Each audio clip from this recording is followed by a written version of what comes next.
Come on in the room. Come on in the room. Welcome to the Lyrical Lounge Cafe with me, your girl Bree, here at MTC. Here is the place to be. Yes, you're in the Lyrical Lounge, you guys. Yes. Here at the Lyrical Lounge is where music is our art. Lyrics are our therapy. Melodies are where it all starts. Turn me up in the mic. So yes, this is something new that we're doing here at MTC. Here's the place to be. And I just want to welcome you guys in. This is the first episode, the first of many. So go ahead and subscribe, comment, share, tell a friend, tell a family, tell everybody in the crew. Y'all know how we do. So yes, let's get into it. So today's Lyrical Lounge, the lyrics that say best what I'm about to talk about, y'all, is coming from none other than Meghan Trainor. You ever heard of Meghan Trainor? Well, her song is entitled No, N-O. And the lyrics read, no to the I to the no, no. My name is no. My sign is no. My number is no. You need to let it go. You need to let it go. You need to let it go. Well, you guys get the hint. You get the vibe, okay? So, yes, our story today that we are going to be talking about, it comes with those lyrics, because those lyrics pretty much are what I think how I would feel in this situation. So let's get into it. So, Lyrical Lounge, take one. Let's do it. It all started here. My best friend asked me, could she give birth in my house? My best friend, her husband, they're staying with me because they had an incident at their house last week. And therefore, I've been letting them live with me for a couple weeks until they get back on their feet. Keeping in mind that this is not me. This is coming from a friend. Somebody else wrote in this. Keeping in mind that she says she lives in a 2-bedroom, 1-bathroom house. Well, she found out this week that her friend that is currently staying with her, she asks, could she give birth in her house? Oh, I forgot to even tell you guys that the friend is also pregnant. So yes, her best friend is pregnant, and she asked, could she give birth in her house? Okay. Now, the thing is, she not only want to give birth, she want to do it in a format where she wants to inflate a pool and have the baby delivered. And of course, she's going to have like a doula and a midwife there. But she wants to do it in my living room. Oh my gosh. She wants to do it in my living room. Or either she asks, could she do it in my bedroom? Oh my gosh. This is a good one. I told her today, she said, it ain't happening.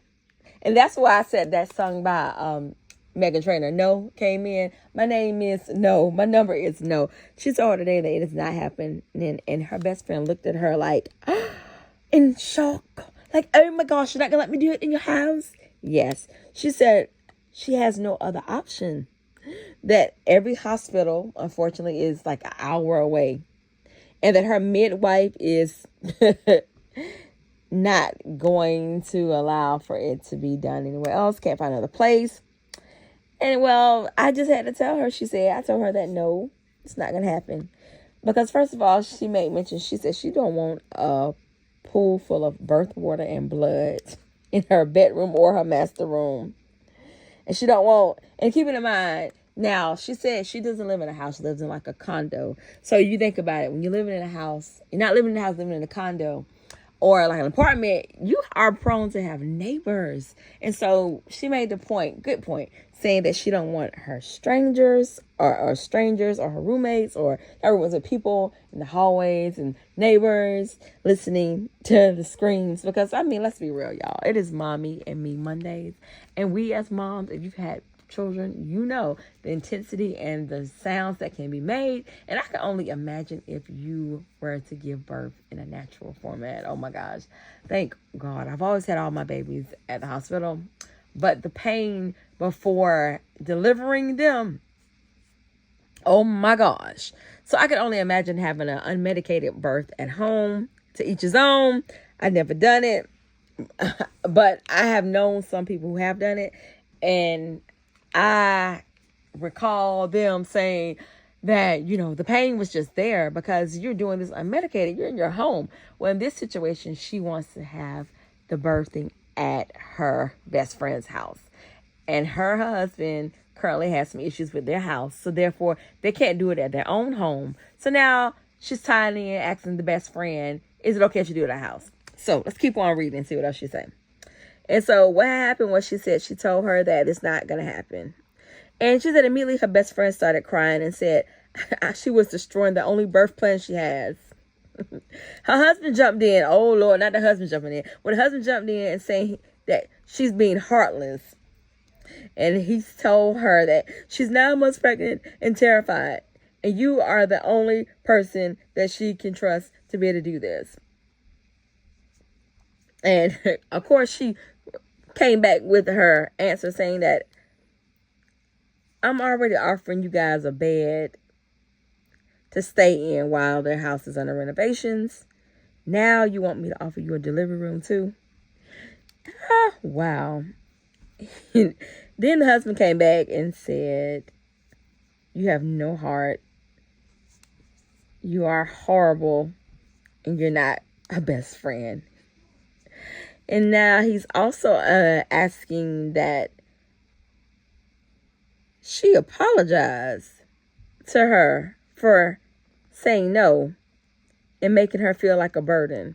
Now, I understand when you're pregnant, you are dealing with a whole lot of hormones.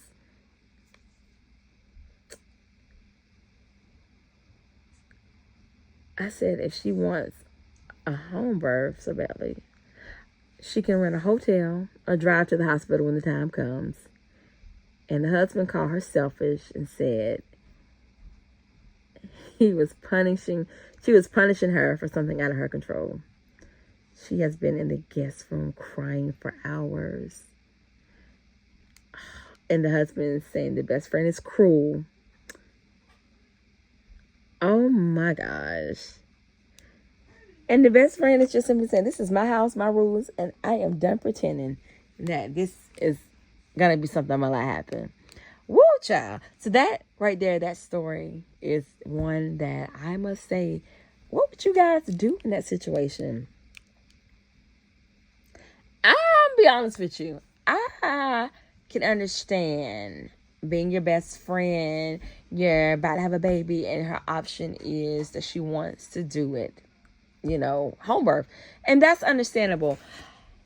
Oh gosh, this is a hard one, y'all, because if it was me, I would probably be like, let's try to find you another house or maybe an Airbnb. I think that's what I would do. I would, maybe not a hotel, but probably like another house, like an Airbnb, because they're very popular now. So let's find her an Airbnb. And then have the midwife and everybody go there for her to deliver the baby in. I think that would be the best way I would go about doing this situation. Now, I could be wrong. I know other people would say differently. Let me read what some other people would say they would do. I have sent this out and I got some comments. And one person said, nope, you're not wrong. You are absolutely entitled to your space, your home. I agree. Somebody else said, nope, you're not wrong at all. You should make them go to a hospital. There are a lot of hospitals that have birthing tubs too. She should look into it. I think that's a good answer. And then somebody else said, like I said, they can book an Airbnb, VRB, something like that around their due date. Many people do it. I guess the only thing about it, when it comes to birthing though, you don't know when no baby's going to come. So, yeah, getting an Airbnb, that sounds good. But what if the baby comes unexpectedly? Having that pool in there, that's a hard one. But I think that I would go ahead and just tell my friend that unfortunately, if you don't want to get it, your house ain't set up for that, I can understand. I think I would just tell my friend that I'm sorry, but I don't want to go that route. And then I would just simply let her know that let's try and find you another accommodation, another place to do this. Let's try to find hospitals nearby that can also accommodate this situation. Or just instead, let's just do it by going to the hospital and having the baby as normally a lot of people have the babies in the hospital. It's a lot to think about. But yes, that lyric lyrical song. Meghan Trainor, No, is the one that really spoke when I seen this story. No by Meghan Trainor, because no means no. And you might regret it, but at least you'll live to talk about it perfectly. And so, like she said, no to the I, to the no, no, no. My name is no. My sign is no. My number is no. You need to let it go. You need to let it go. You need to let it go. And that is our lyrics that we are discussing today and tying it all in here in the Lyrical Lounge podcast. Well, this is our first take one, Lyrical Lounge. Hey, we just trying to take off, and we want to thank you so much for listening in to this. If you haven't already, be sure to like, comment, share, and subscribe. Don't forget to follow me on all my social media platforms, and I will see you all on the next one. In the meantime, in between time, you know what I like to say, crew? Toodles! And see you on the next one.